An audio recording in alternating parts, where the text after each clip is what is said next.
Blog Talk Radio.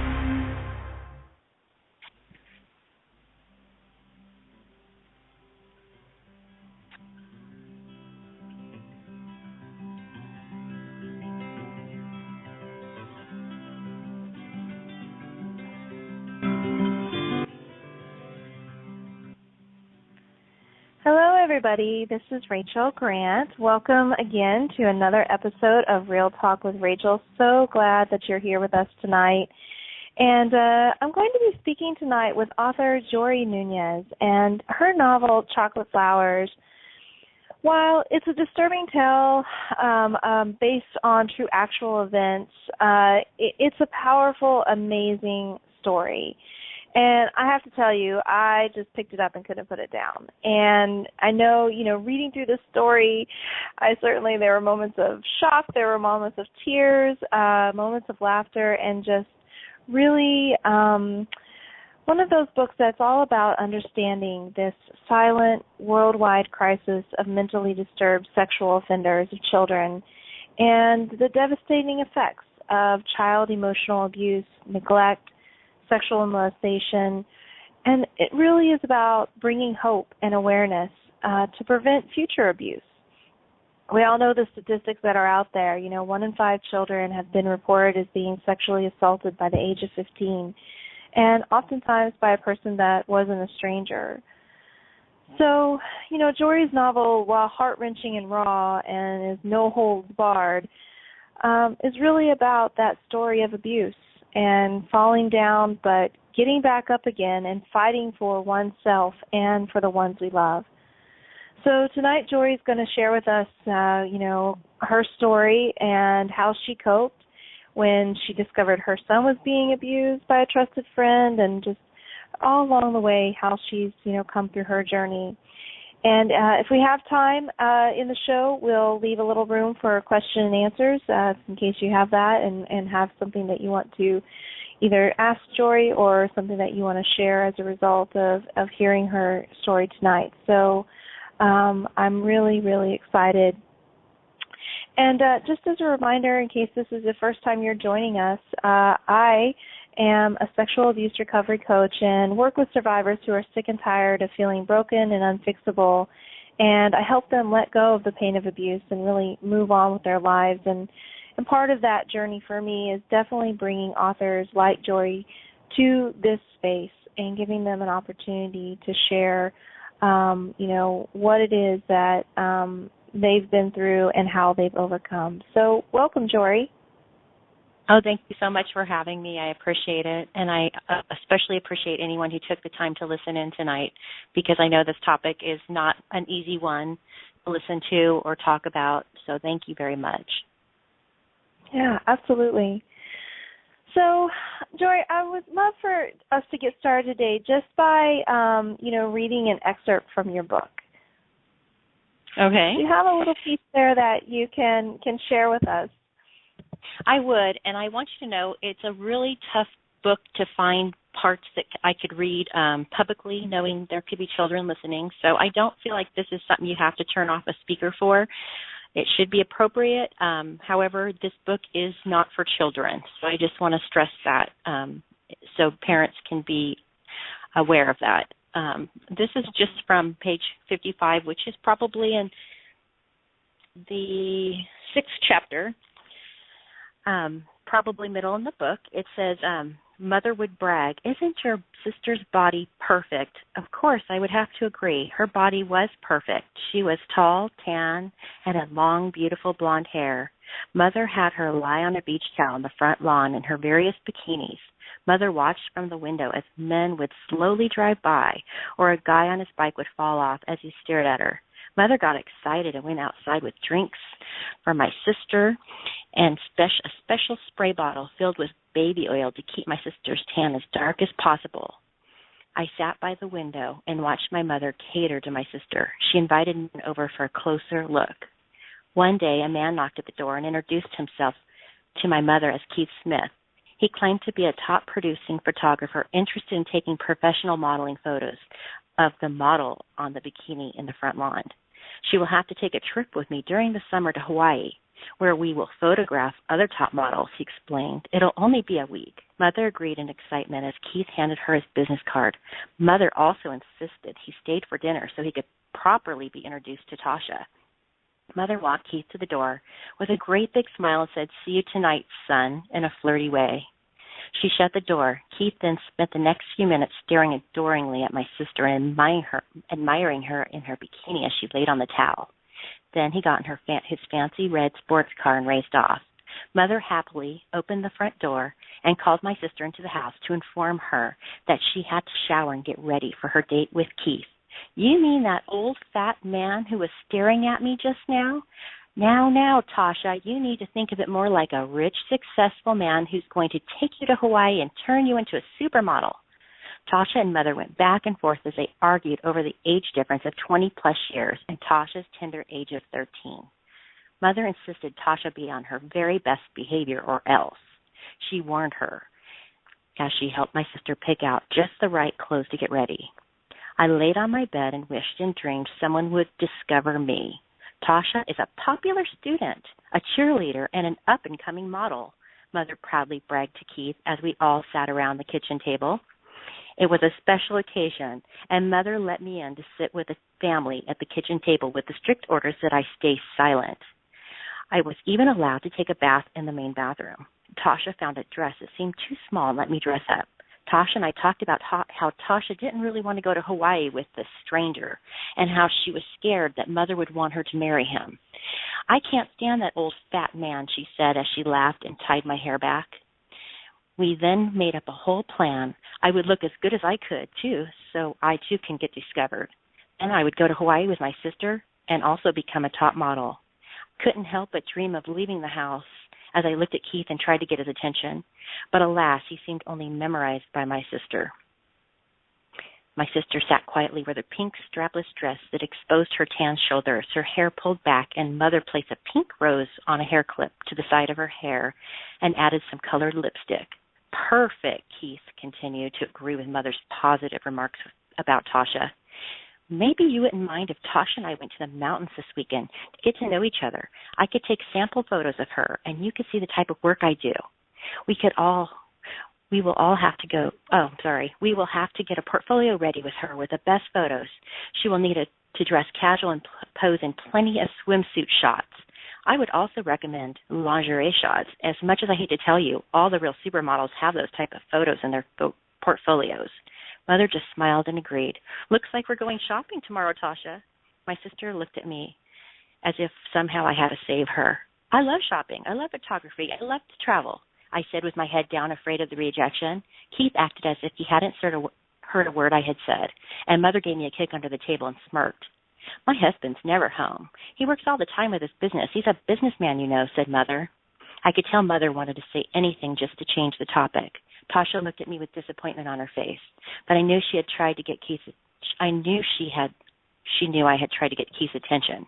After dinner, Keith asked Mother to walk him to his car. As they left the house, Tasha fell to the floor and cried. Jeremy, Tasha, and I hugged each other as we all cried. We were siblings who didn't have a chance to see or talk to each other. Mother had managed to isolate us. I believe this was our way to let each other know how much we loved each other before Mother came back into the house. We heard Mother walk back up to the front steps, and then the sound of the doorknob move. We all scattered back to our respective bedrooms.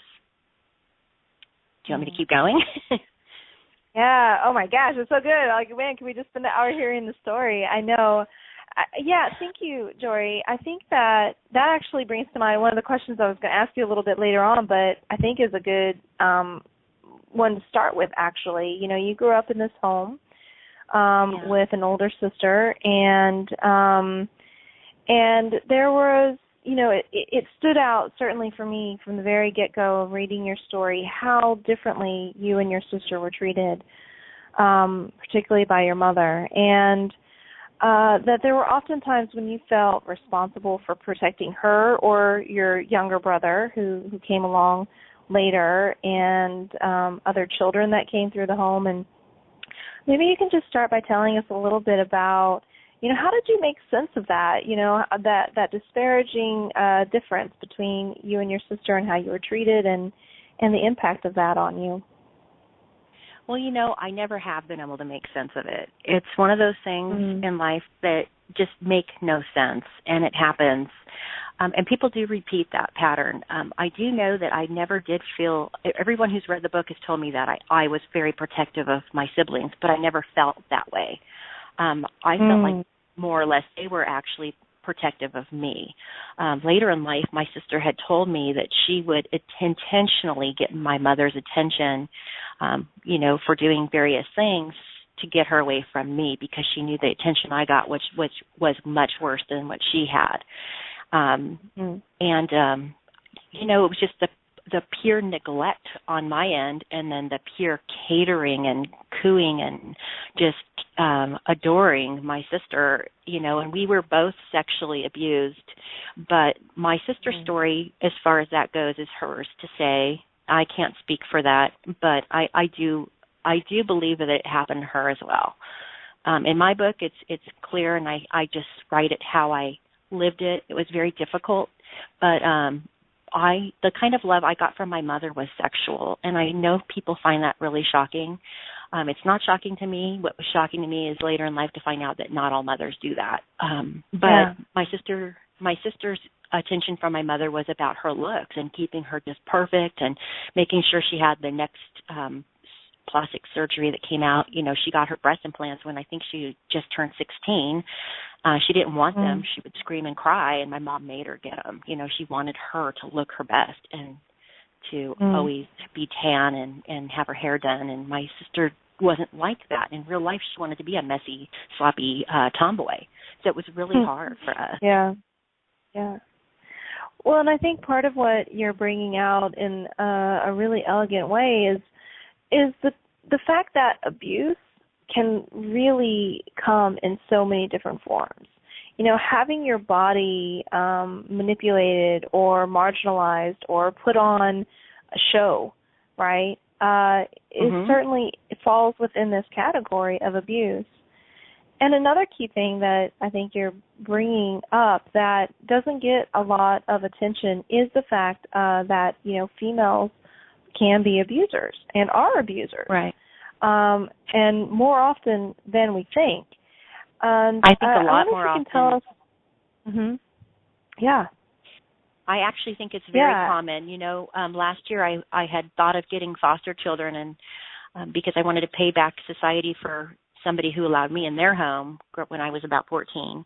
And I read through hundreds of children's profiles and couldn't believe the sexual molestation they have gone through by both parents. So it is very common, but I think the children just don't understand it because your parents actually love you, and that's how they show you they love you. And I don't think the parents think of it as sexual molestation. I think they think that's just how it is, and it's something that repeats until the cycles end. And I just really don't think that I really even thought of it. I never thought of myself as a molested child. I always thought, gross, people who are molested, sick. Those are people who are, those men jumping out of a bush. They're hiding behind a bush to grab some cute little girl. Stranger danger, which is actually completely false. I mean, it's really easy for even your own personal self to turn a blind eye on the situation. But looking back, I read the book and I think, how did I write this? How did I write this book? I can't even imagine how I did it, or how I was able to get the words out. I have a really hard time opening it and reading it myself. Yeah, I think it's interesting. And one of the things that you mentioned is that, you experienced abuse by both your mother and your father. And just from our conversations that to some extent the abuse from your mother seemed harder or more difficult or worse in some ways. Can you talk to us a little bit about that, why that was? Well, with my father, it was just a known fact. He was just this alcoholic who would spend all his money at bars, getting drunk, and buying everybody rounds of drinks, and then coming home with no money. And we were very poor because of his alcoholic issues, which is pretty typical in these situations I have found. So my father would take me out and panhandle, and we would just constantly go out panhandling and dumpster diving, and that was actually enjoyable for me. Believe it or not, that was something I never knew there was anything wrong with it. Looking back, of course, I think I can't even believe I thought it was okay and fun, but it was just the way it was. And he was definitely mentally disturbed. And my mother had multiple personality disorder. So the hardest part for me with my mother was seeing her so kind and nice to other people, because people loved my mom. They thought she was the most wonderful person. She did all sorts of charitable work. She volunteered for hospice. She would groom dogs for everybody and hardly charge them a penny. And but to my sister and I, she treated us completely different. And it wasn't diagnosed till later in her life that she had multiple personality disorder. She actually had 8 different personalities.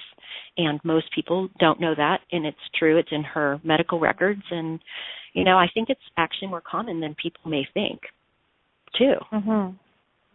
Yeah. So it was confusing. It was very confusing. But I did hate my mother. Yeah. I loved her and I hated her all in the same time. Mm-hmm. I just craved her affection and her attention, even if it was the negative kind. And I wanted her to love me, and I always just wanted her to love me until the day she died. I wanted her to love me. Like in the introductions of why I named the book Chocolate Flowers, I was begging her, to just say something kind to me, something loving, tell me you're proud of me. But she never, ever could. In the last year we had Christmas, I had brought over a stainless steel microwave to match her new appliances. I would always try to buy her love by buying her things and taking her nice gifts or helping her clean the house. She had all sorts of gifts in her family room for all her friends' children and the neighborhood kids. And I came over with my 3 children thinking, oh, this is great. She finally has gifts for us. And she had to scatter back to the back room to find this bowl with holes in it. It was from a thrift store. It said $3.99 on the bottom, and she just handed it to me and said, well, here's your family gift. I didn't get anything for you guys. I didn't have time. I didn't know what to get you. It was just like that. It was always like that. It was always very disappointing. Yeah. And then for us to sit there and watch her friends bring their children over and open all these lavish gifts, it was very confusing. Those things are not in the book. I could probably have made the book twice as long, but I really didn't feel it necessary. Yeah. I wanted to make the point about the sexual molestation, because nice people do molest children, and that's actually how they get away with it, and that's actually why they're not believed. Yeah, I think you're bringing up a really very important point, and something that I'm sure our listeners, and many of them can relate to, is the difficulty of trying to reconcile this person is somebody who's supposed to be taking care of me, and to some extent actually is, right? There's a roof over your head, or there's food on the table, or those sorts of things, or maybe they are really kind and fun and carefree at times. And then there's also the piece where you're being abused, and exactly, and it's very confusing. Conflict. Because I do read books about child abuse, and these are people who have had no, nice home to live in. And I think, okay, well, I had that. I had a nice bed and I had a nice room. I didn't have hardly any toys, but, I did have that. I had shelter, so I couldn't have been abused. My mom didn't beat me. My dad didn't beat me. I mean, I guess in a way they kind of did in different ways, but not like in these books where they take out the belt and just slap you to death.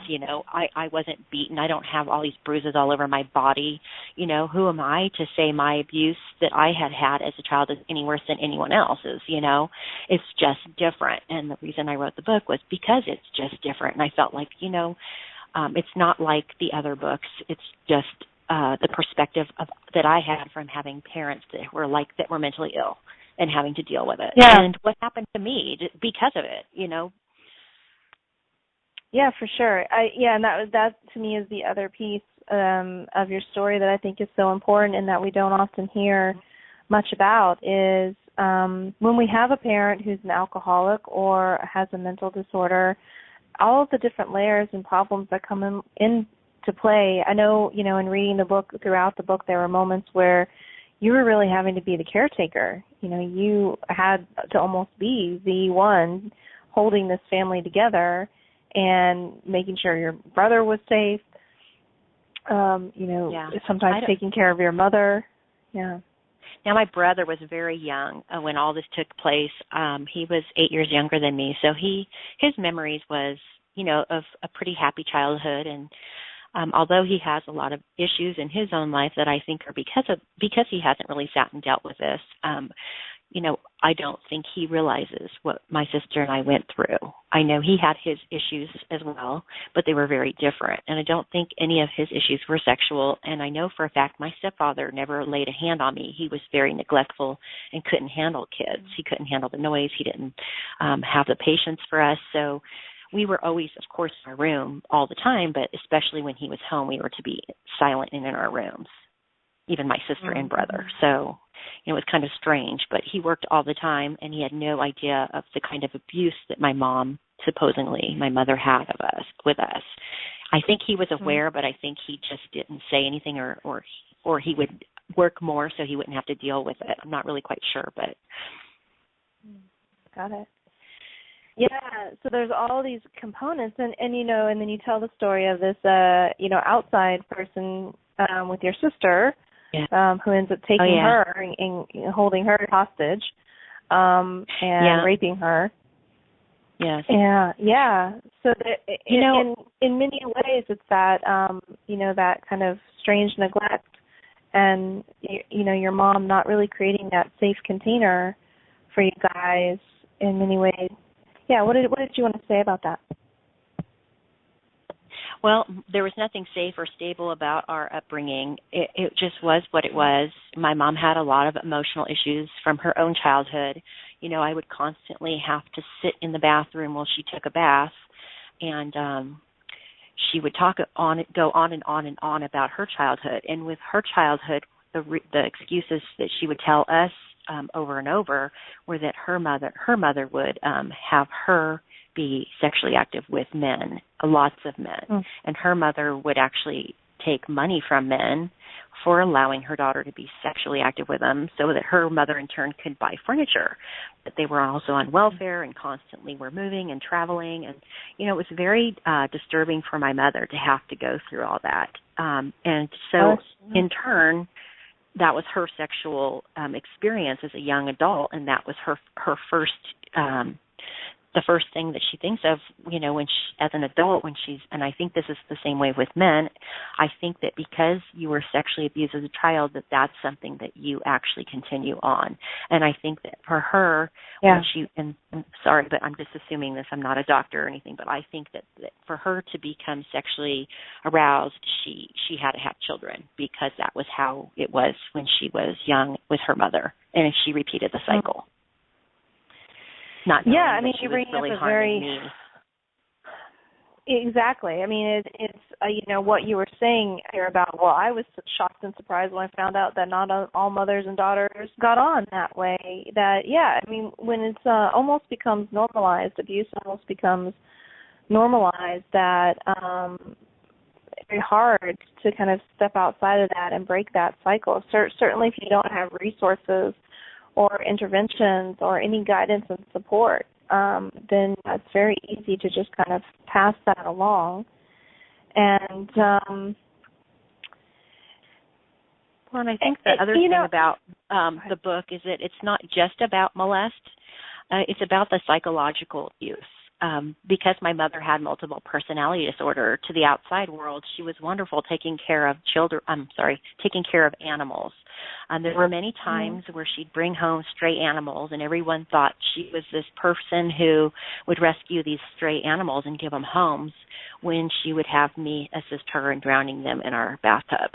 And it was really hard for me. It was never easy. I would cry and beg her to stop, but she was playing a part that she felt she was helping these pets. And, there was a time where my sister and I were in our rooms, and she called us out to the kitchen table, and she was really excited.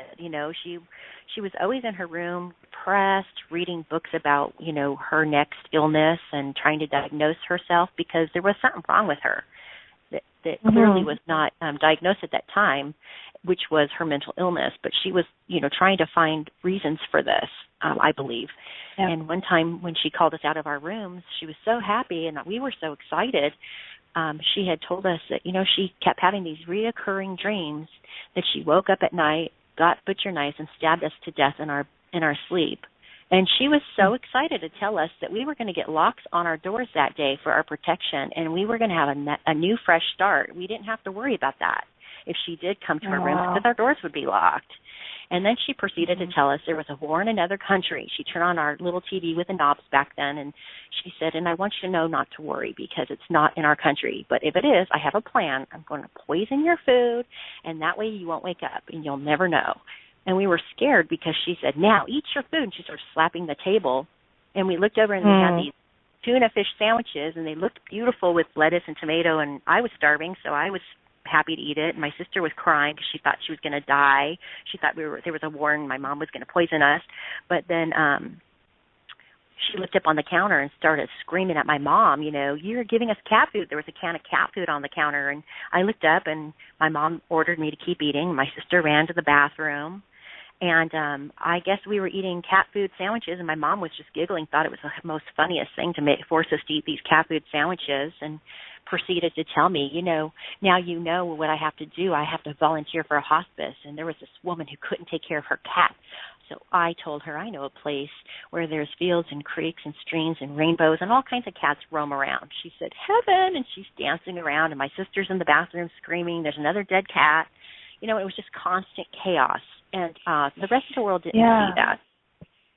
Yeah. But, we did, and it was very disturbing. And I never really even realized how bad things were until I did write the book. And I recently got a letter from a woman who I call an aunt, but she's not actually an aunt. She's my mom's friend. And most of my childhood, she lived in another country.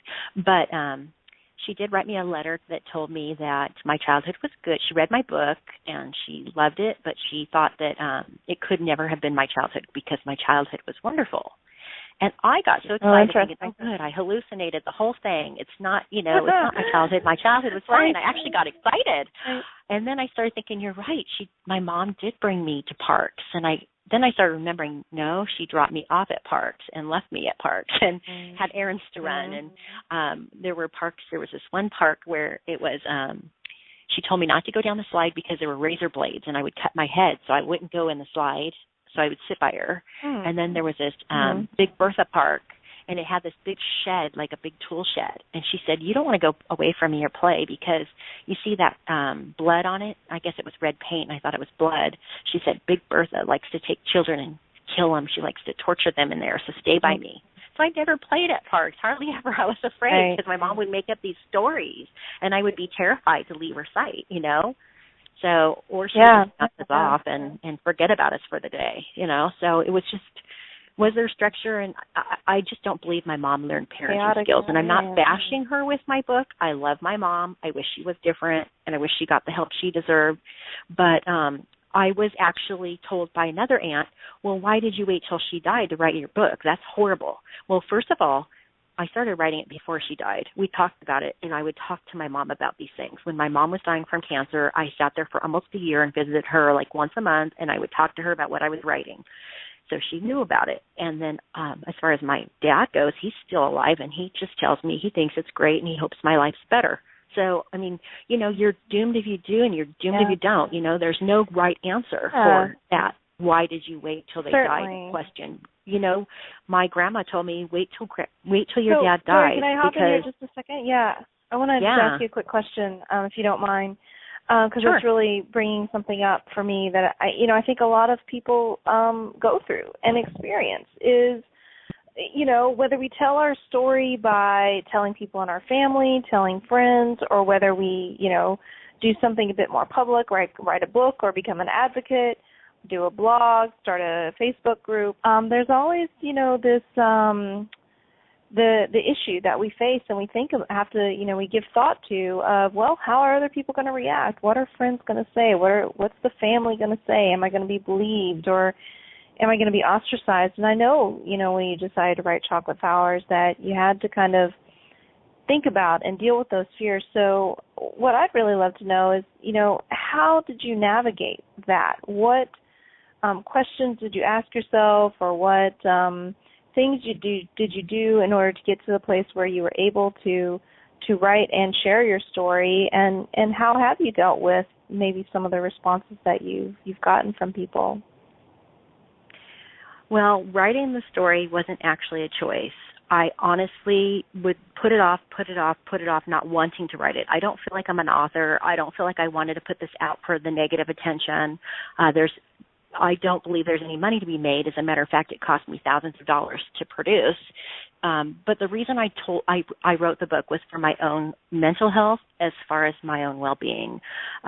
After years of putting everything that I have gone through behind me, and moving on, I had married the man of my dreams, and we had a child together. And I finally had the family I always wanted. And it took me by surprise one day when somebody in his family, an adult male man, had made a sexual move on me. And honestly, it shocked me, and I was surprised and scared and hurt, and I thought only my parents did that. I didn't realize that there were so many people out there that could do that or capable of that, and I was extremely disappointed, and I moved away, and he did it again. He pushed himself up against me and rubbed on me, and so I told people in the family, and I wasn't believed. I was told that I must have misunderstood it and that I was just causing problems. And I was told, basically, don't come to our homes anymore. You're causing problems in the family.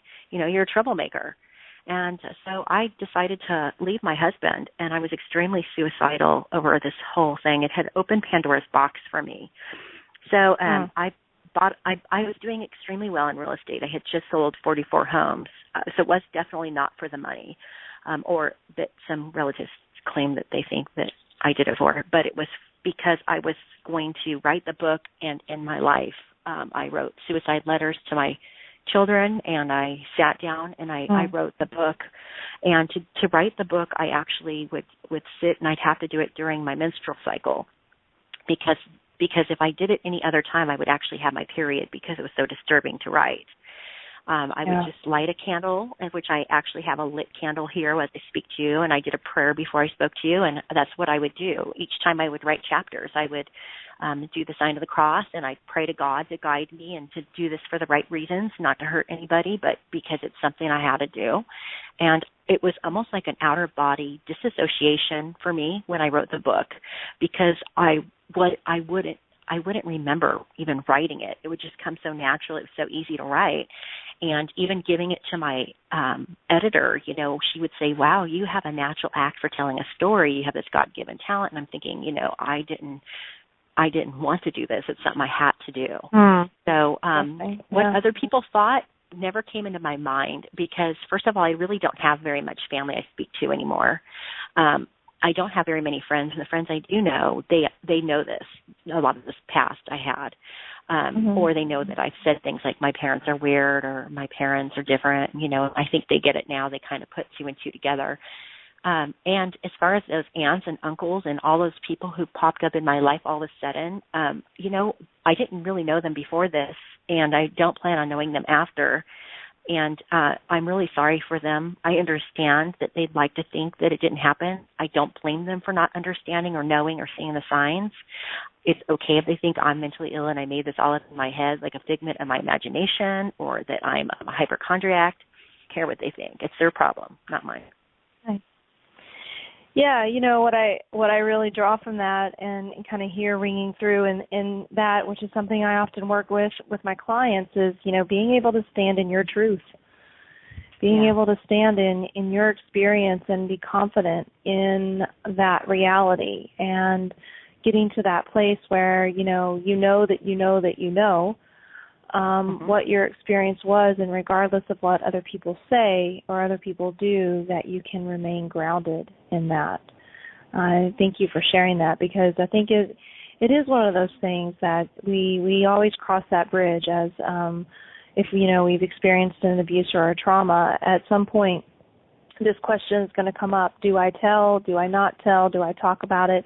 Even if it's only with just a close friend. And so the more we can be, sure of ourselves in that moment, then regardless of what kind of response or reaction we get, we can kind of stay safe in that.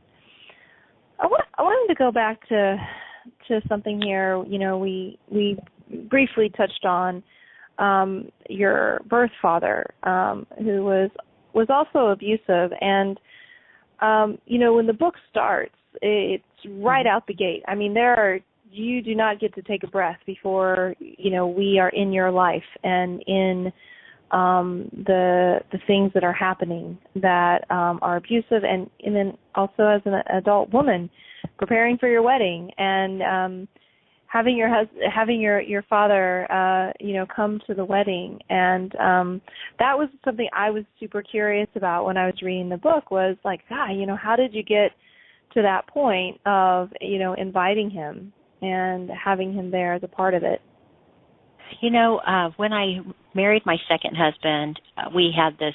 He comes from an old Portuguese family with a huge family of very religious Catholic background, and I had gone through the whole RCIA program, and they annulled my previous wedding to my previous husband, and we planned this huge wedding, but I really had no one to invite. The main people I was inviting was my stepfather and his side of the family, and my husband that I was marrying, my fiance, had this great idea of inviting my real father too. And to be honest with you, I invited him thinking he wouldn't show up, because he never showed up for anything. I hadn't seen him in 10 years, and I thought, I would give him the opportunity to come. And any time I was with him, I'd always be very nervous, and I can't talk, and I really can't touch him, and I just get these twitches all over my body. It's like I'm very nervous. I didn't really think twice about inviting him. I didn't want to invite him, but I felt like I almost had to. And so when he had showed up at the rehearsal dinner, he was actually sober, and I thought maybe he had changed. I was really happy to see him and happy to see he seemed okay. But the next day, when all the bridesmaids had left me alone in the bride room, and the photographer walked in and said, "Your father's here. He wants to spend some time with you," I froze. And he walks in 6'4" and just stares right at my breasts and goes straight towards my chest. And I just stood there and scared and shocked, and I never said a word. I just sat there and just cried, and until the photographer opened the door and saw him. He was still, caressing my breasts and going on and on about how great my implants looked, because I had gotten some implants. And she was just, her chin dropped, and she couldn't believe it, and she kept mouthing, "I'm so sorry, I'm so sorry." And I was like, he's not going to touch me again. I'm never going to see him again. I just, I was so upset. And then here I am about to walk down the aisle with both fathers, my stepfather and my father. And I had, my stepfather had seen me and took me into a little closet area, and I told him what happened, and he had told me, you don't have to see him anymore. This is the best day of the rest of your life. You could start over. So yeah, it was hard. Wow, it was real hard. Every time I've seen my dad, I never realized how bizarre it was that he would call me, and he would call me sexually, and I would finally, it got to the point where caller ID came up. I could see it was him, and I would tell my kids, "Don't answer the phone, it's him." He'd call over and over and just talk about sex on the phone. It was disgusting and creepy, but that was just who he was, and it was pretty sad. It is. It's so tough, because one of the things that I'm such a strong advocate for and really hope for when it comes to my clients is that there can be reconciliation between the abusers and the abused, and that parents, they're your parents at the end of the day, and so we hope that can happen, but there are also instances where it's just impossible. Well, yeah, that's exactly what I'm saying. That's where I'm going, is that there are times and places where... Yeah. Hold on. I got you going. Yeah, that's awesome. Just a thought. Yeah, no, and fair enough, creepy. Because I think it's right that we have to find that safe space and that balance for ourselves, and we have to be okay with, as heartbreaking as it might be sometimes, that some relationships that can't be repaired and can't be restored, and to not blame ourselves and to not feel guilty about that or put pressure on ourselves that there should be some way and that we have to do it because there are certainly times, especially if the person is continuing to be abusive, that, you put yourself first and you set those boundaries, and you have the right to do that, and you deserve to do that.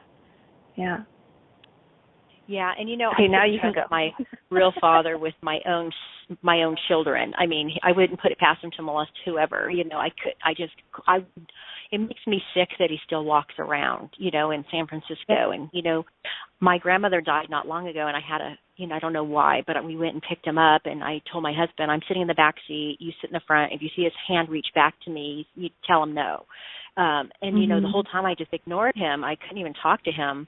And, he started telling me how he goes to this donut shop, because the people there let their 4-year-old daughter sit on his lap. And I thought, oh, my gosh, but who do you call to turn these people in when that's all you have, and he's probably fondling her and God knows what. But people need to open their eyes. If you're going to let some man hold your daughter, there has to be a reason he wants to hold her, and clearly, for my dad, it would be for sexual reasons. So it makes me sick. Yeah. Yeah. No, I could never. Yeah, and I think that's a valid choice. And so, whenever possible, I think it's also a valid option for people to reconcile, and it is possible. There's the two sides of the coin. Some people are like, oh, you should never, ever, ever talk to this person again. And I think there are opportunities, and I've certainly seen it with my clients, where, they've been able to recover those relationships, and it's awesome. And then there are also times when it's not an option, and we have to be really honest with ourselves and protective when it comes to, navigating those waters. I know that I know we're starting to kind of get on the other side of our time together tonight, but before we run out of time, I'd really like it if you talk with us a little bit about the moment that your son disclosed that he was being abused. I remember, when I read that section of the book, I was shocked at your first reaction of not being able to hear him, Yeah. And it really caught me off guard, to be honest. I was like, whoa, wait a minute. Like, how's that It made you happen? hate me, huh? And like, how dare her? No. I did that on purpose because it wasn't hate. It was curiosity. It was humanity, number one. And mostly just curiosity. And so, yeah, I'd love to hear a little bit more about that experience from you and what that journey was like for you. That journey was the worst nightmare of my entire life. I would say that being raised by mentally ill parents was a cakewalk next to what I had to deal with my own son. And that is when his father had died in a car accident before he was even born, he never met his father. And so I had this brilliant idea to get this man who I had trusted and enjoyed and liked and thought he was funny and nice looking and kind and considerate and went to our church. I allowed him to babysit my son and help me with my son. And I thought that God sent him to me because he was just so wonderful. I had him on a pedestal. So when my son came to me and told me that this person was making him suck his penis, I didn't believe him. And I know a lot of people find that shocking, but to be honest with you, how many of us go to people and tell them what happened to us and they say the person didn't believe them? That was me. I didn't believe him because that doesn't happen to boys. And I told him that person would never do those things. He helps me so much, I don't know what I would do without him. Some time had passed, and my son had to go to the bathroom and was screaming on the toilet. So I took him to the emergency room, and after I had disciplined him and everything else for lying, and found out he had sexually transmitted disease. And my heart sank, and I never got so depressed in my life because I got it. Like, it all hit me at once, that he had tried to tell me and that I didn't listen. And how many of us do that and or are not believed? And then, if it wasn't for him getting this, would I have ever believed him? Probably not. Would I have ever protected him? Probably not, because I didn't think that person was capable of it. I really didn't think that would happen, especially to a boy. Boys don't get molested, especially from men. That just doesn't happen. Girls are the only ones who get molested. Not true at all. And I think more and more men are coming out saying that that's happened to them. But But one of the best things that also happened out of this, if anything good could happen, it was the fact that I had learned so much from my son. He actually taught me when I told him to be quiet about it when we moved to another town and we changed our names, and I told him to be quiet, never to discuss it again. You know, there was a day where he was in his room and I was outside picking flowers and gardening, and a bunch of boys came walking up the street and asked for him by his last name, and I got scared and went and got him, and he trotted off down the street with him, came back, went in his room, and after the boys left, I went in there and said, "What did those boys want?" I knew they were up to no good, and he said, "They wanted to know if I was gay." I said, "Why would they ask you if you're gay?" He said, "Because in high school today," he was in high school, he said there was this thing on the auditorium that they were talking about stranger danger, sexual abuse, molest, things like that, and they asked if anyone wanted to share their story. So he got up on stage and told the gruesome details of what happened to him by this person. And to be honest with you, I was so scared that the kids were going to ridicule him or tease him or harass him about it, but the opposite happened. And he became very popular, best friends with the Valedictorian, captain of the football team, started running track. He just ran the Ironman and finished it. I mean, he got his master's degree. He has excelled in everything because he didn't hold it inside. He didn't allow that depression to keep him hostage like a prisoner. He spoke about it, and he's always been told after that day and after we realized how important it was to talk about it, to talk about it. So I was very appreciative to learn from my own son. He means the world to me. All my kids mean the world to me, but especially what he's gone through and how he's come through with this it's just remarkable to see all he's accomplished. Amazing.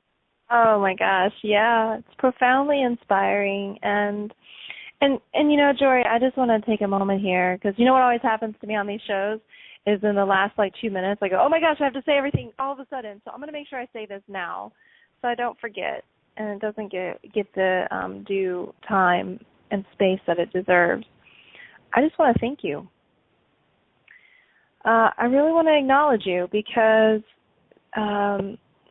that is badass, what you just did. Thank you. It really is. Not everyone can come and speak about this sort of experience and to be as... Well, I'll tell you what. You tell those people who can't speak, it feels great. Oh, nice. It is the most wonderful feeling on earth to get your story out and to talk about it. And if people don't like it, you could just stick up your middle finger and tell them where to go. Yeah, exactly. Thank you so much. Yeah. I really appreciate that. You're compliment. welcome. And there's lots of love coming your way in the chat room as well. And yeah, I mean, it really takes something, you know, it takes something for all of us, and it's in looking at those hard places and those hard corners, and then the more, you know, we acknowledge, the more we heal. It's when we try to tuck things away and push them away that they just compound and get worse and worse over time. So I certainly know that your sharing tonight is healing people who are listening and emboldening them, I hope, to share their story and to be able to talk about their experiences. So you've gone on this journey now. When you talk about it, when you talk about it, you know, when you talk about what happened to you in your past, you're going to be amazed how many people have a story too.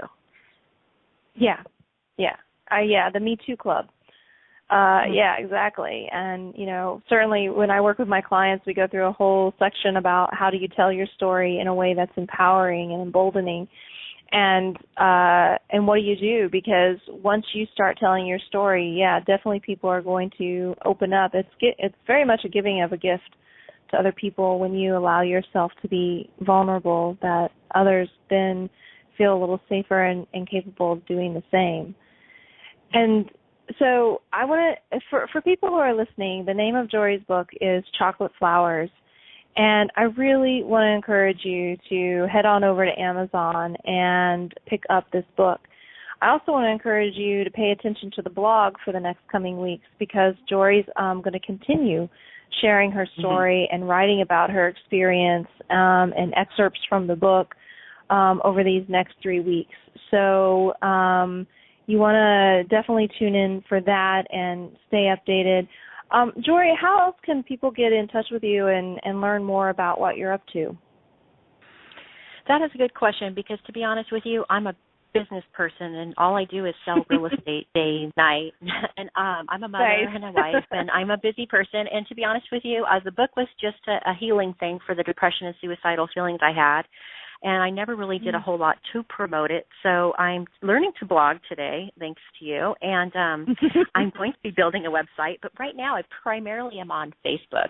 There is a Chocolate Flowers page. There's also a closed group for people who need to talk about things that you can't openly discuss. So Jory Noons on Facebook or Chocolate Flowers on Facebook. And you could always message me. Perfect. But I'm working on it. I'm actually trying to get the book in Barnes & Noble and some other places. So it's just a slow process because this wasn't something I planned on being alive to do, and I am. So. Right. And so, thank you. And now that you're on, yeah, of course. So no, I love it. And if you have any questions about how to get in touch with her, you can certainly email me, coach@rachelgrantcoaching.com. And I'll get you connected, or if you're not able to find the book or any of the resources, just reach out to me and I'll make sure you get what you need, because this book it's not an easy read, but it's a profound one, and it will certainly take you on a journey, and you will learn something about yourself from reading it. And Jory, I guess I really want to know, what did you learn about yourself? What from just going through that experience and coming out on the other side of writing your story? It was the most amazing emotional journey I'd ever had in my life, writing that book. I really wish that I had known about blogging while I was writing it, and I could write about the emotional roller coaster of reliving every single thing, and also the interviews with pedophiles and victims of crime.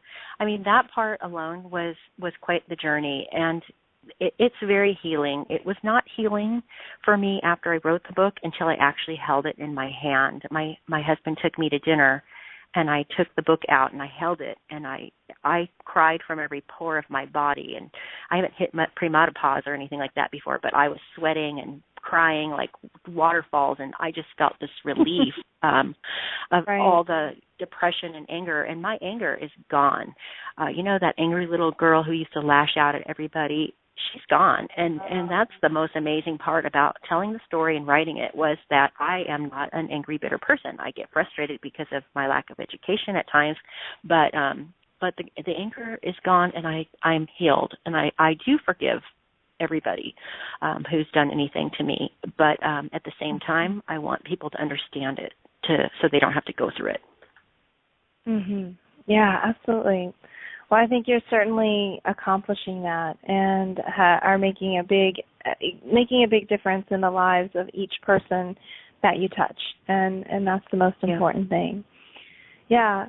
So we have just roughly about 5 minutes left. So if you have a question or a comment for Jory, let me know. You can call 347-215-7754 and press 1 to speak with us. Or if you're in the chat room and you have a specific question that you'd like to ask, you can certainly put it there.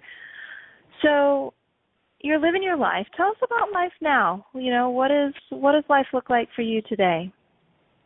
Well, the biggest accomplishment and the best thing that's ever happened since my mom had passed away was the relationship with my stepfather and I. That has improved drastically. I never got to know him. He just thought of me as this snotty stepdaughter who would, just lash out at my mother and try to, hurt her, as I got older. He never knew why I was so angry. And being able to talk to him about these things, being able to talk to him about the book and my life, and having him tell me how wonderful he thinks I've become and how wonderful I am, that means the world to me. He's the only parent who's given me that.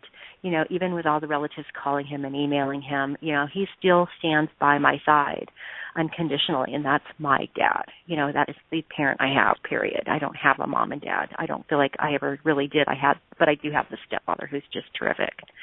So Mhm. that's the best part. That's And I am awesome. married. My husband and I are back together. We did separate for Right. the year that I wrote the book because of everything that happened with someone in his family. We're working on our relationship. It's doing really well. All three of my children are amazing, brilliant, wonderful kids who I tell every day how much I love them, whenever I talk to them at least. And I try really hard to listen to them. My listening skills aren't the greatest, but I try to block out everything else in life and really pay attention when they talk to me, because that's so needed and something that we don't really learn when we're not given that. I hear that. That's awesome. Well, I'm excited for you and happy for you, and I'm really looking forward to your upcoming blog series as well. I think that's going to be a nice follow-on to our conversation tonight. So for everyone listening, do come and check the blog. You can find that by going to my website, rachelgrantcoaching.com. Click on resources and then blog. So, Jory, I just want to take a moment to really thank you for coming on today and for sharing your story so boldly, so openly, and really just being courageous. If you want to contact Jory directly, you're welcome. You can reach her at joryrealty@gmail.com. That's JORIREALTY @gmail.com. I had the greatest idea when I got my R's. email to put an extra R in there, and now I have to explain it. So it's JORIREALTY Oh, you're right. I totally @gmail. Right. Isn't that stupid? I don't know. I just thought it was so smart. It's one of those things. Make sure everybody pauses and really pays attention. I like that. Like, are you really looking at? I wasn't. Go. And